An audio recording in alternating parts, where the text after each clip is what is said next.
화요일 오후 3시 이수지는 늘 그렸듯이 무거운 청소 도구를 끌고 진축 원룸 건물의 계단을 오르고 있었습니다. 42세 남편을 잃고 5년째 혼자서 가정을 꾸려가는 그녀에게 이 일은 생계를 위한 유일한 수단이었습니다. 3층 계단 참에서 걸레질을 하고 있던 그때 위층에서 발소리가 들려왔습니다. 마스크를 쓰고 모자를 눌러 쓴 남자가 계단을 내려오고 있었습니다. 잠깐 스쳐 지나가는 순간 두 사람의 눈이 마주쳤습니다.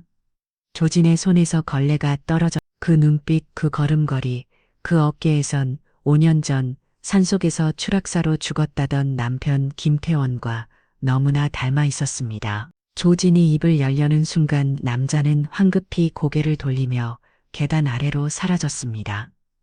잠깐만요, 혹시. 하지만 그는 이미 건물 밖으로 나간 뒤였습니다. 조진은 그 자리에 주저앉았습니다. 죽은 남편을 봤다고 생각하는 자신 미친 게 아닐까요? 아니면 정말로 여러분 과연 수진이 본 그 남자는 누구였을까요? 5년 전 죽었다던 남편이 정말 살아있는 걸까요? 이 믿을 수 없는 이야기가 궁금하시다면 구독과 좋아요 버튼을 눌러주세요. 지금부터 여러분을 소름 돋는 진실의 세계로 안내해 드리겠습니다. 때는 2019년 3월 대한건설 시공팀 부장 김태원은 회사에서 가장 신뢰받는 현장 전문가였습니다. 20년 경력의 베테랑인 그는 경기도 용인에 건설 중인 고급 전원주택단지 그린힐스타운 프로젝트를 담당하고 있었습니다. 총 203대 규모의 이 단지는 대한건설의 야심작이었고 분양가만 세대당 8억 원을 호가하는 고급 주거 단지였습니다. 그런데 어느 날 태원은 충격적인 사실을 발견했습니다. 기초공사 과정에서 철근량이 철계도 면보다 30% 부족하게 들어간 것이 콘크리트 강도 역시 기준치를 크게 밑돌았습니다. 더 심각한 것은 집안 조사 결과가 조작되어 있다는 사실이었습니다. 이건 완전히 부실 공사잖아. 태원은 자신이 발견한 자료들을 보며 경악했습니다. 이대로 공사를 진행한다면 입주민들의 생명이 위험할 수밖에 없었습니다. 그는 즉시 박영철 사장에게 보고했습니다. 사장님, 그린힐스타운 공사를 즉시 중단해야 합니다. 무슨 소리야? 김 부장, 기초공사부터 모든 게 엉망입니다. 이대로는 입주민들이 위험해요. 박영철 사장은 차가운 미소를 지었습니다. 김 부장, 자네 집은 전세 아닌가? 다은이 대학 등록금은 어쩌고? 그래도 사람이 살 집인데요. 다시 생각해보게, 자네 가족을 위해서라도. 하지만 태원은 흔들리지 않았습니다. 그의 양심이 허락하지 않았습니다. 태원이 계속해서 공사 중단을 요구하자 박 사장의 표정이 어두워졌습니다. 김태원, 너 지금 나와 회사를 적으로 돌리겠다는 거야? 제 양심을 팔 수는 없습니다. 그로부터 일주일 후 끔찍한 사고가 일어났습니다. 보실하게 지어진 임시 구조물이 붕괴되면서 작업 중이던 인부 3명이 깔려 죽었습니다. 태원이 그토록 경고했던 일이 현실이 된 것입니다. 사장님, 이제라도 공사를 중단하고 유가족들에게 사과해야 합니다. 하지만 박 사장의 반응은 내놓겠습니다. 작업자 부주의에 의한 단순 안전사고로 처리했어. 더 이상 문제 삼지 마. 그럴 수는 없습니다. 이건 명백한 부실 공사 때문에 김태원 박 사장의 목소리가 얼어붙었습니다. 매일 새벽 6시에 37 접번 현장으로 새로운 부지 답사를 함께 가자고. 그날 밤 태원은 아내 수진에게 말했습니다. 내일 일찍 현장 답사 나가야 해. 조심해서 다녀와요. 그것이 부부가 나눈 마지막 대화였습니다. 5년이 흘렀습니다. 남편을 잃은 이수진은 하루하루 생존을 위해 싸우고 있었습니다. 새벽 5시에 일어나 첫 번째 청소 현장으로 향하는 것이 일상이었습니다. 원룸, 오피스텔, 상가 건물, 하루에 서너 곳을 돌며 계단과 복도를 청소했습니다. 한 달 수입은 여기서 달달의 대학 등록금과 시어머니 병원비를 빼고 남은 게 거의 없었습니다. 엄마, 제가 휴학하고 아르바이트 할게요. 20살 딸 다은이 어머니를 걱정하며 말했습니다. 안 돼, 너라도 제대로 공부해야지. 조지는 딸의 미래에 많은 포기할 수 없었습니다. 아무리 힘들어도 대학만큼은 졸업시키고 싶었습니다. 그것이 남편에 대한 마지막 약속이라고 생각했으니까요. 그렇게 수지는 매일매일을 버텨냈습니다. 남편의 죽음을 받아들이고 현실과 타협하며 가족을 지키기 위해 최선을 다했습니다. 하지만 가끔 밤이 되면 남편이 그리웠습니다. 함께 웃고 함께 걱정하고 함께 미래를 꿈꾸던 그 시절이 꿈만 같았습니다. 여보, 정말 돌아가신 건 맞죠? 너무 보고 싶어서 제가 이상한 생각하는 건 아니겠죠? 조지는 가끔 남편의 사진을 보며 혼잣말을 했습니다. 그런데 그날 월음 계단에서 만난 그 남자는 왜 그렇게 남편과 닮아 있었을까요? 다음 날 수지는 다시 그 월음 건물로 향했습니다. 밤새 잠을 이루지 못했습니다. 어젯밤 내내 그 남자의 모습이 머릿속을 떠나지 않았기 때문입니다. 설마 그럴 리가 없어 조지는 스스로를 달랐습니다. 남편에 대한 그리움이 너무 커서 착각한 것이라고 그저 비슷하게 생긴 사람을 본 것뿐이라고 생각하려 했습니다. 하지만 마음 한구석에서는 계속 뭔가 이상하다는 느낌이 들었습니다. 그 걸음걸이, 그 어깨선, 그리고 무엇보다 그 눈빛, 혹시 모르니까 며칠 더 와보자. 조지는 건물주에게 일주일 더 연장해서 청소하고 싶다고 말했습니다. 다행히 건물주는 큰 트이 승낙했습니다. 그날부터 수지는 마치 탐정이 된 것처럼 그 건물을 사사치 살펴봤습니다. 1층 로비에 있는 CCTV 모니터를 힐끗 보며 관리실 아저씨와 대화를 나누며 정보를 수집했습니다. 아저씨, 어제 오후에 키 큰 남자분 보셨어요? 마스크 쓰고 모자 눌러 쓴, 3층에 사시는 분 말씀이세요. 박성민 씨의 조진의 심장이 뛰기 시작했습니다. 박성민, 태원의 가명일까요? 그분이 언제부터 사셨어요? 한 6개월 정도 됐나? 조용하고 예의 바른 분이에요. 일은지 일하시는 것 같던데, 일은지요. 남편이 대한건설 시공팀 부장이었는데, 일은직이라니, 혹시 그분 나이가 어떻게 되세요? 글쎄요. 40대 중반 정도 되어 보이던데, 조지는 점점 더 혼란스러워졌습니다. 나이도 맞고 체력도 비슷하고 자흘째 되던 날, 조지는 2층 계단을 청소하고 있었습니다. 그때 아래쪽에서 공동 현관 문이 열리는 소리가 들렸습니다. 발소리가 계단을 올라오고 있었습니다. 그 특유의 리듬감 있는 발걸음 조진의 가슴이 두근거리기 시작했습니다. 곧 그 남자가 나타났습니다. 이번에는 마스크를 벗고 있었습니다. 수염을 기른 얼굴이지만 그 이목구비는 조지는 숨을 멈췄습니다. 남자도 수진을 발견하고 멈췄습니다.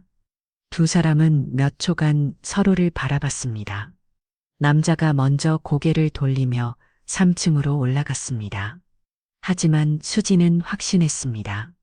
저 사람이 남편이라는 것을. 그날 오후 수지는 옥상에서 쓰레기를 치우고 있었습니다. 옥상 문이 열리며 누군가 올라왔습니다. 바로 그 남자였습니다. 이번엔 피할 곳이 없었습니다. 두 사람은 옥상 한 복판에서 마주섰습니다. 당신 조진의 목소리가 떨렸습니다. 혹시 김태원 씨 아니세요? 남자는 당황한 기색을 숨기로 했지만 소용없었습니다. 잘못 보신 것 같은데요. 하지만 그 목소리를 듣는 순간 수지는 더 이상 의심할 여지가 없다는 것을 알았습니다. 20년을 함께 산 남편의 목소리였습니다. 목소리까지 당신 정말 우리 남편 맞죠? 수진의 눈에서 눈물이 흘러내렸습니다. 남자는 더 이상 부인할 수 없다는 표정을 지었습니다. 그의 어깨가 축 늘어졌고 감추고 있던 마스크가 천천히 벗겨졌습니다. 그 한마디에 모든 것이 확인되었습니다. 분명히 죽었다고 5년 전에 추락사고로 세상을 떠났다고 들었던 남편이 자라서 그녀 앞에 서 있었습니다. 어떻게 이럴 수가 있어요. 조진이 울먹이며 말했습니다. 당신이 살아있다는 걸 왜 몰랐죠? 왜 우리에게 말하지 않았어요? 태원은 고개를 숙였습니다. 미안해, 수진아. 정말 미안해, 미안하다고. 5년이에요. 5년 저와 다운이가 얼마나 힘들었는지 알아요? 조진의 목소리가 점점 커졌습니다. 5년간 억눌러왔던 감정이 폭발하는 순간이었습니다. 당신이 죽었다고 생각하면서 살았어. 매일 밤 울면서 그리워하면서 태호는 아무 말도 할 수 없었습니다. 그저 아내 분노와 슬픔을 그대로 받아들일 뿐이었습니다. 다운이는 어떻게 해요? 아빠가 보고 싶다고 울던 우리 달은 어떻게 해요? 조지나 나도 어머님은 아들 잃었다고 매일 오시고 저는 생계비 벌려고 이런 일까지 하는데 조진이 태원의 가슴을 주먹으로 쳤습니다. 왜요? 왜 살아있으면서 우리를 속였어요? 태원은 아내 주먹을 그대로 받아냈습니다. 이유가 있어. 수진아 설명할게. 다 설명할게. 두 사람은 옥상 한 구석에 앉았습니다. 조지는 여전히 눈물을 흘리고 있었고 태원은 어디서부터 말해야 할지 몰라 하고 있었습니다. 처음부터 말해줘요. 왜 죽은 척 했는지 5년 동안 멀었는지 다 태원은 깊은 한숨을 내쉽습니다. 그날 박 사장이 나를 죽이려고 했어. 뭐라고요? 절은 7번 현장 답사라고 속이고 산속으로 데리고 간 거야. 거기서 나를 밀어뜨렸어. 조진의 얼굴이 창백해졌습니다. 하지만 나무에 걸려서 죽지 않았어. 며칠 동안 의식불명이었는데 산속 암자 스님이 구해주셨지. 그럼 왜 우리에게 연락하지 않았어요? 박 사장이 날 죽이려고 했다는 건 우리 가족도 위험하다는 뜻이야. 내가 살아있다는 걸 알면 식구들까지 해칠 수 있어. 태원의 목소리가 무거웠습니다. 그래서 죽은 척하면서 증거를 모기 시작했어. 대한건설의 부실 공사를 그리고 날 죽이려고 한 증거를 5년 동안 5년 동안 박성민이라는 가명으로 살면서 여러 건설 현장을 돌아다녔어. 조지는 남편의 이야기를 들으며 충격과 안도감을 동시에 느꼈습니다. 남편이 살아있다는 기쁨과 5년간 속았다는 배신감이 뒤섞였습니다. 그럼 이제는 집에 돌아올 수 있는 거예요. 태원은 고개를 저었습니다. 아직이야. 아직 결정적인 증거가 부족해. 언제까지요? 언제까지 이렇게 살아야 해요? 조금만 더, 수진. 박 사장과 대한건설을 완전히 무너뜨릴 증거만 찾으면 돼. 조지는 한참 동안 생각에 잠겨 있었습니다. 그러더니 갑자기 고개를 들었습니다. 저도 도울게요. 혼자서는 한계가 있을 거예요. 저도 함께 할게요. 태원이 깜짝 놀랐습니다. 안 돼. 너무 위험해. 당신 혼자 위험한 일 하는 것보다는 나아요. 조지는 눈빛이 단호했어. 이번엔 함께해요. 끝까지 지금까지 멀었는지 자세히 말을 줘요. 조진이 남편을 바라보며 말했습니다. 태원은 잠시 망설이다가 입을 열었습니다. 처음에는 그냥 살아남는 것만으로도 벅찼어. 진잠께서 3개월 동안 돌봐주셨거든. 그 다음에는 각자 신분증을 만들고 여러 건설 현장에 일용직으로 들어갔어. 대한건설 말고 다른 회사들까지. 태원의 목소리가 조금씩 힘을 얻었습니다. 그런데 수진아 정말 충격적이었어. 대한건설뿐만 아니라 업계 전체가 썩어 있더라고. 어떻게요? 부실 공사가 일상화되어 있어. 철근은 항상 부족하게, 콘크리트는 물을 많이 섞어서 약하게, 기초 공사는 대충. 태원은 주머니에서 낡은 노트 하나를 꺼냈어. 5년 동안 기록한 거야.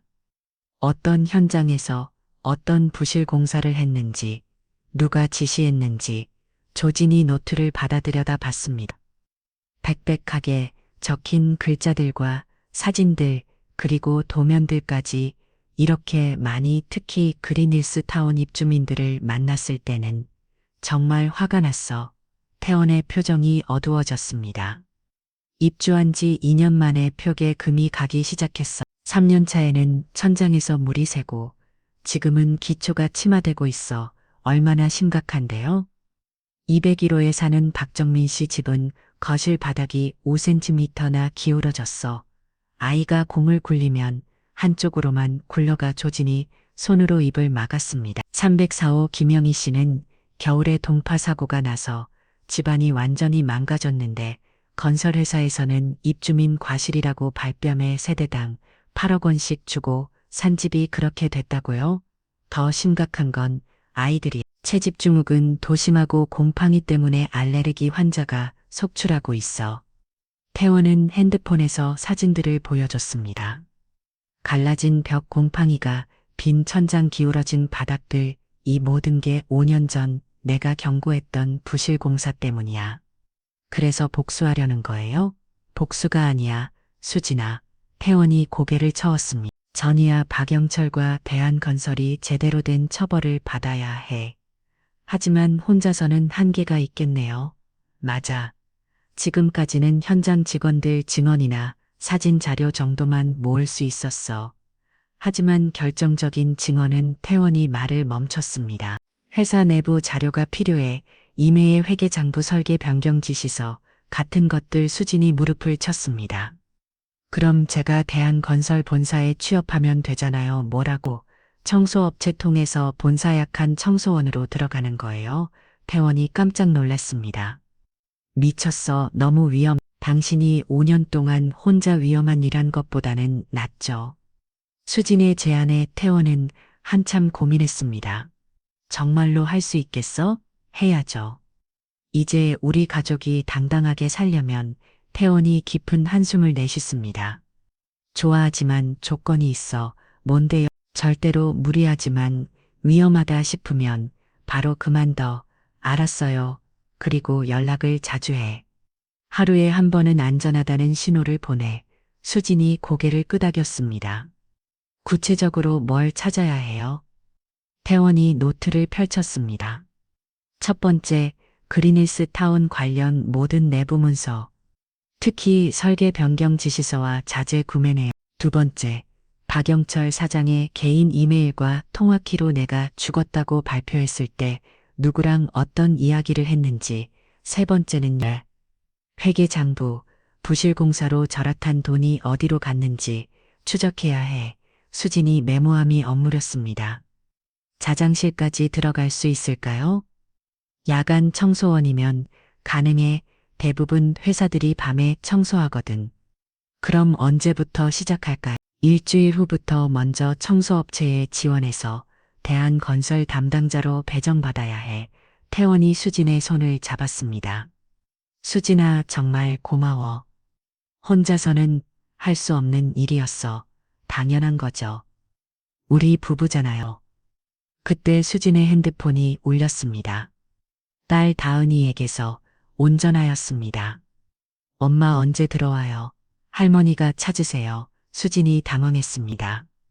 태원에게 눈짓혀지만 태원은 고개를 저었습니다. 아직은 안 돼. 너무 위험해. 알겠어요.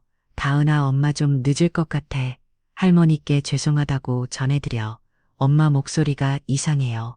뭐 일 있어요? 아니야. 괜찮아. 곧 들어갈게. 전화를 끊고 수진이 태원을 바라봤습니다. 다은이와 어머니에게는 언제 말할 거예요? 모든 게 끝나고 나서. 그때까지는 절대 안 돼. 알겠어요. 해가 지기 시작했습니다. 두 사람은 옥상에서 일어났습니다. 내일부터는 여기서 만나면 안 돼. 혹시 누가 의심할지도 몰라. 태원이 조심스럽게 말했습니다. 그럼 어디서 만날까요? 용산역 3번 출구 앞 카페. 매주 토요일 오후 2시. 알겠어요. 수진이 계단으로 향하려다 멈춰섰습니다. 여보, 5년 동안 정말 보고 싶었어요. 태원의 눈에 눈물이 맺혔습니다. 나도야 수진아. 매일 밤 너희들 생각에 참 못 잤어. 이번엔 꼭 성공해요. 우리 가족이 다시 함께 살 수 있도록. 그래, 반드시 성공시키자. 수진이 계단을 내려가며 뒤돌아봤을 때 태원은 여전히 그 자리에 서서 그 열을 바라보고 있었습니다. 20년을 함께 산 부부의 사랑이 5년의 이별을 이기고 다시 하나가 되는 순간이었습니다. 집으로 돌아가는 길에 수진의 마음은 복잡했습니다. 남편이 살아있다는 기끌음과 함께 이제 시작될 위험한 일들에 대한 불안감도 컸습니다. 하지만 결심은 확고했습니다. 이번에는 혼자가 아니었습니다. 남편과 함께 가족의 미래를 위해 싸울 것입니다. 내 한 건 설과 박영철 사장이 저지른 범죄를 세상에 알리고 그린힐스타운 입주민들의 억울함을 풀어줄 것입니다. 다은아 어머니, 조금만 더 기다려요. 수진이 하늘을 올려다보며 중얼거렸습니다. 곧 아빠가 돌아올 거예요. 그녀는 모르고 있었습니다. 앞으로 펼쳐질 일들이 생각보다 훨씬 더 위험하고 복잡하다는 것을, 그리고 대한건설이 이미 그들의 움직임을 예의주시하기 시작했다는 것을 말이. 일주일 후 수지는 클리넌 청소 용역의 직원이 되어 대한건설 본사에 첫 출근을 했습니다. 강남구 테헤라로에 위치한 23층짜리 대한건설 본사는 수진에게는 적의 심장부나 다름 없었습니다. 신입 직원이시네요. 저는 팀장 김순입니다. 50대 여성 팀장이 수지를 반겼습니다. 네, 이수진입니다. 잘 부탁드립니다. 야간 청소는 처음이세요. 네, 하지만 열심히 하겠습니다. 김 팀장이 수진에게 청소 구역을 배정해 줬습니다. 15층부터 20층까지 담당하시면 돼. 김원진 사무실이 있는 20층은 벽곰곰하게 수진의 심장이 뜨기 시작했습니다. 20층이라면 박영철 사장실도 있을 것입니다. 20층에는 누가 계세요? 사장실, 전무실, 상무실이 있어요. 그런데 야간에는 아무도 없으니까 편하게 청소하시면 돼. 그날 밤 10시 본격적인 야간 청소가 시작되었습니다. 수지는 15층부터 차례대로 올라가며 건물의 구조를 파악했습니다. 18층 설계팀, 시공팀 사무실, 19층 회계팀, 법무팀 사무실, 20층 사장실 전무실, 상무실. 드디어 20층에 도착한 수지는 긴장한 채로 복도를 둘러봤습니다. 복도 끝에 대표이사라고 쓰인 문패가 보였습니다. 남편을 죽이려고 했던 그 사람의 사무실이었습니다. 하지만 첫날은 무리하지 않기로 했습니다. 일단 평범한 청소원으로서 의심받지 않는 것이 중요했습니다. 이틀째 되던 날 수진에게 기회가 왔습니다. 다른 청소원이 갑자기 아파서 못 나오게 되면서 수진이 혼자서 20층을 담당하게 된 것입니다. 밤 11시 30분 건물에는 경비원과 청소원들 밖에 남지 않았습니다. 조지는 조심스럽게 사장실 문을 열었습니다. 문이 열려 있네. 넓은 사장실 안에는 큰 책상과 컴퓨터 그리고 벽면에 설치된 금고가 있었습니다. 조지는 먼저 책상 위의 서류들을 확인했으네. 대부분 일상적인 업무 관련 문서들이었지만 그 중에서 눈에 띄는 것이 하나 있었습니다. 그린힐스 타운 사호 관리 대책회의라는 제목의 회의록이었습니다. 조진이 휴대폰으로 사진을 찍으려는 순간 복도에서 발소리가 들렸습니다. 누가 오나? 조진은 재빨리 문서를 제자리에 놓고 청소 도구를 들었습니다. 다행히 발소리는 멀어져 갔습니다.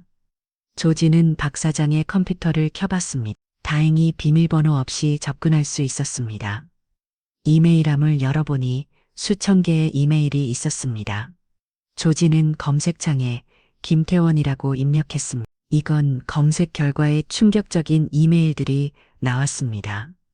제목 김태원 문제 해결 방안, 보내니 박영철, 받는니 최민호 전무, 내용 김태원이 계속 문제를 일으킨다. 영구적인 해결책이 필요하다. 내일 37번 현장으로 데리고 가서 처리하자. 조진의 손이 떨렸습니다. 남편을 죽이려고 했다는 명백한 증거였습니다. 그녀는 재빨리 이 이메일과 관련된 모든 메시지들을 사진으로 찍었습니다. 다음 이메일은 더욱 충격적이었습니다. 제목 그린을 쓰다온 부실공사 은폐 방안, 내용 김태원의 보고서는 모두 폐기했다. 언론사 접촉 심형예외 손으로 고소하고 유가족에게는 위로금을 지급하여 입을 막자 현장 직원들도 모두 입단속시켰다. 또 다른 이메일, 제목인 부사망사고 처리 완료. 내용 사망사고는 작업자 부주의로 처리 완료. 유가족들과 합의 맞잡고 언론 보도도 최소화했다. 김태원 재가 후 더 이상 문제 없을 것. 조지는 분노로 온 몸이 떨렸다. 이 사람들이 얼마나 냉혹하고 악랄한지를 직접 확인한 것입니다.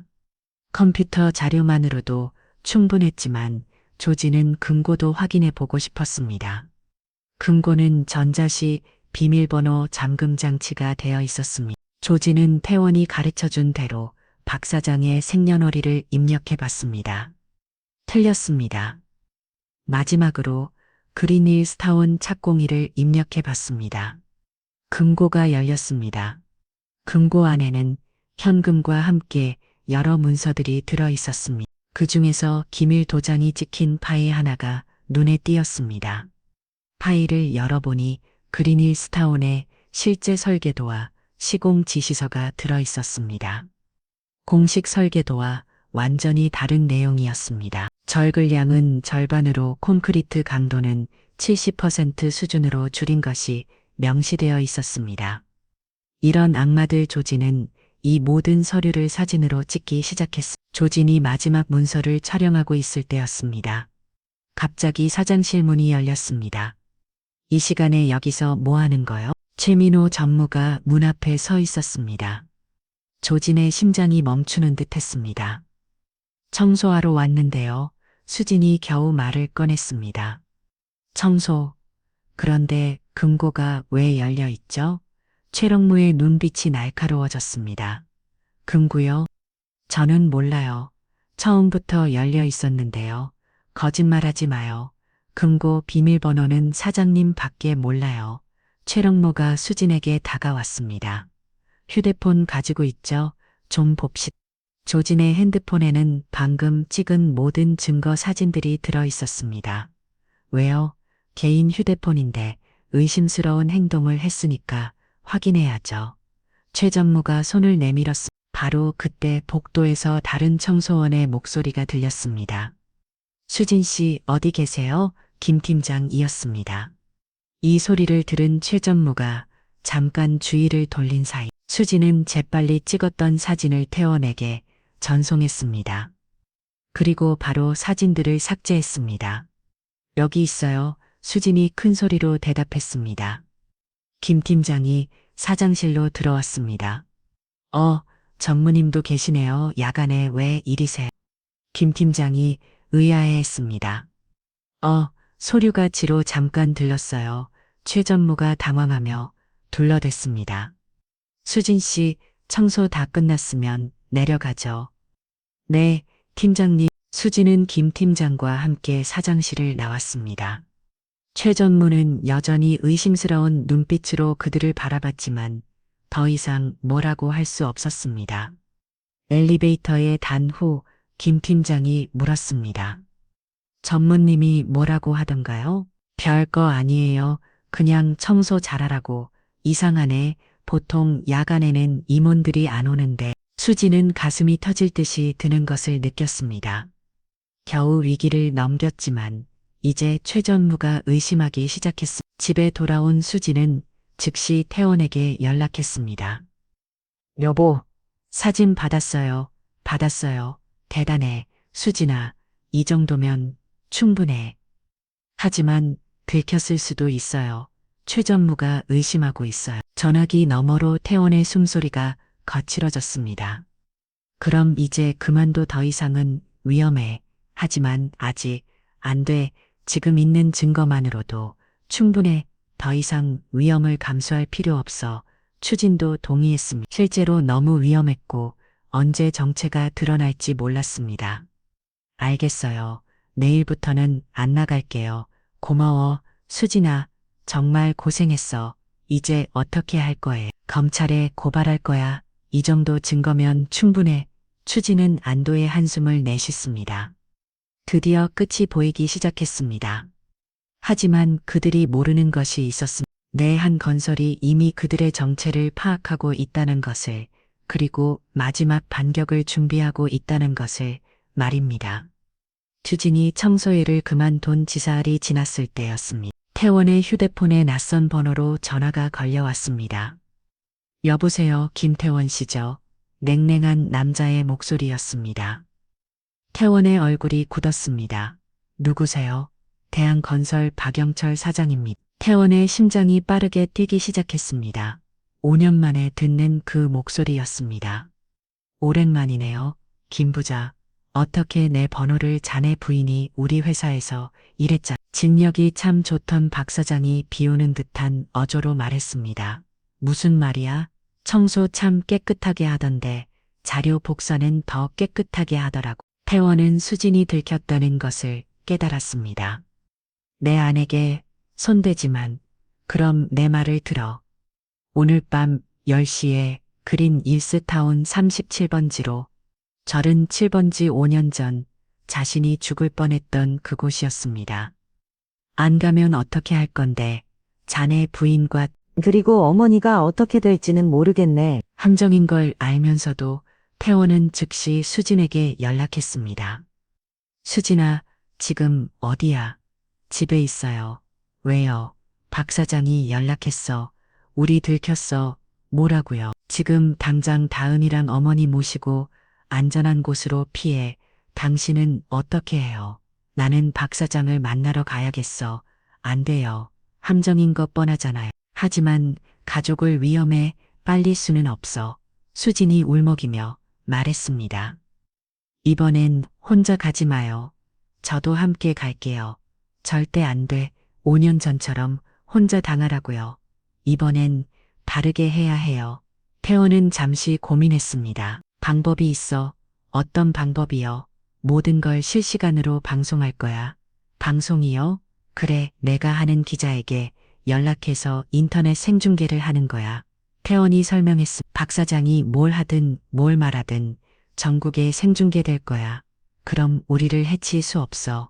정말 가능한가요? 가능해.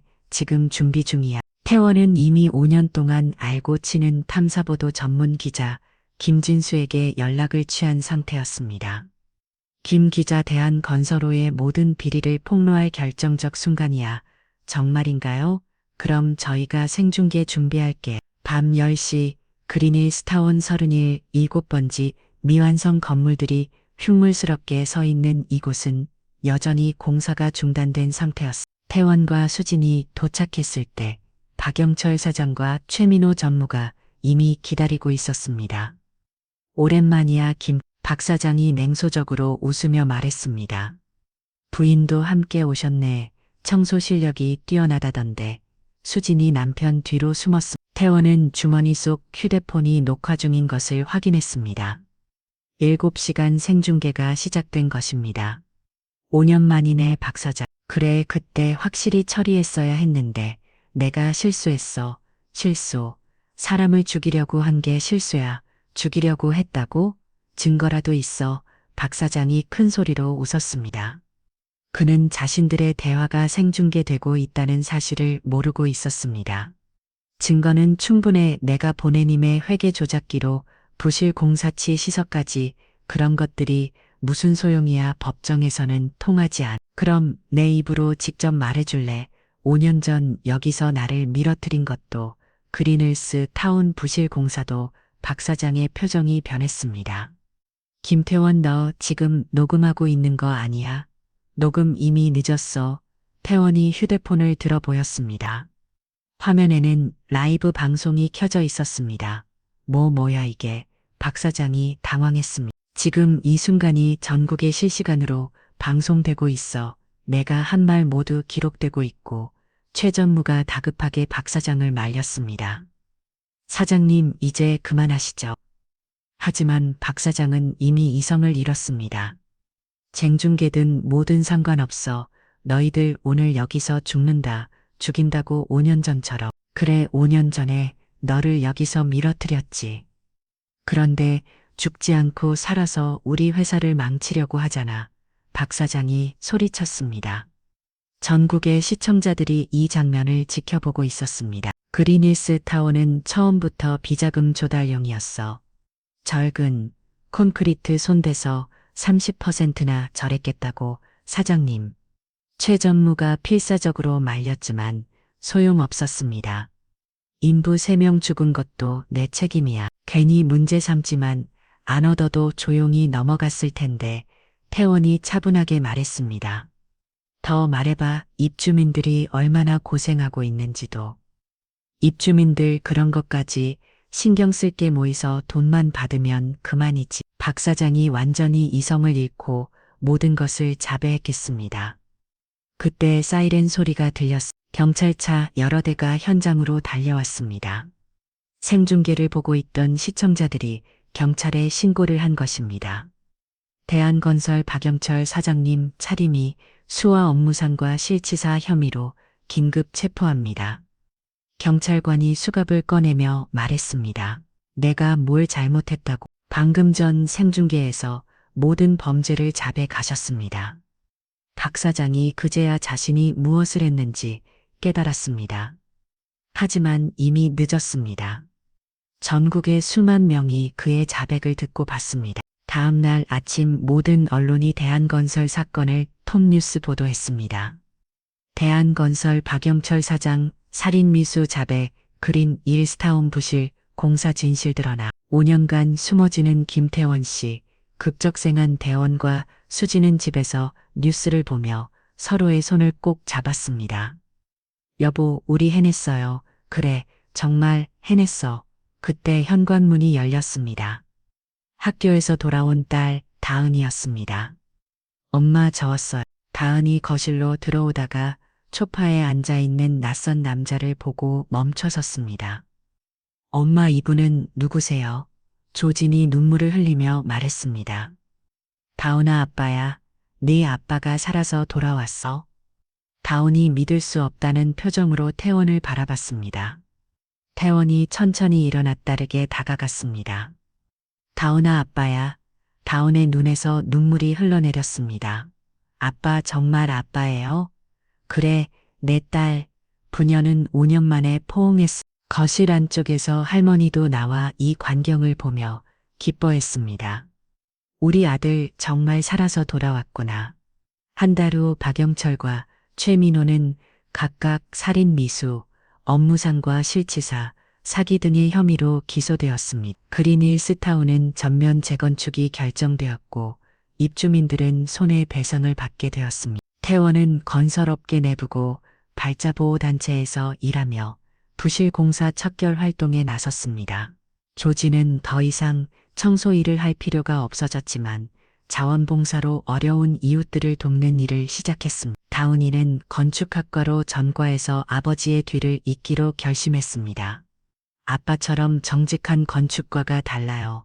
어느 일요일 오후 가족 4명이 한강공원에 나들이를 나왔습니다. 정말 꿈만 같아. 조진이 남편의 팔짱을 기며 말했습니다. 우리 가족이 다시 함께 있다는 게 앞으로는 절대 떨어지지 않을 거야. 태원이 아내 손을 꼭 잡았습니다. 그런데 다음에 또 이런 일 생기면 처음부터 함께해요. 혼자 해결하려고 하지 말고. 태원이 웃으며 고개를 끄덕였습니다. 한강 위로 서양이 지고 있었습니다. 5년간의 긴 시련을 끝내고 이제 새로운 희망찬 미래가 그들을 기다리고 있었습니다. 그린힐스 타운 사건 이후 건설업계에 대한 감시가 강화되었고 내부고발자 보호법도 개정되었습니다. 박영철은 1심에서 징역 15년을 선고받았고 대한건설은 파산했습니다. 하지만 가장 중요한 것은 가족이 다시 하나가 되었다는 것이었습니다. 정의는 늦을 수 있지만 결코 사라지지 않습니다. 진실은 아무리 숨겨도 언젠가는 밝혀집니다. 김태원과 이수진의 이야기는 우리에게 이런 소중한 교훈을 남겨줍니다. 여러분, 오늘의 이야기는 여기서 끝납니다. 5년간의 이별을 끝내고 다시 만난 부부의 자랑과 정의에 대한 신념이 결국 승리를 거둔 감동적인 이야기였습니다. 오늘 영상이 재미있으셨다면 구독과 좋아요, 댓글로 여러분의 생각을 들려주세요. 다음에도 더욱 흥미진진한 이야기로 찾아뵙겠습니다. 감사합니다.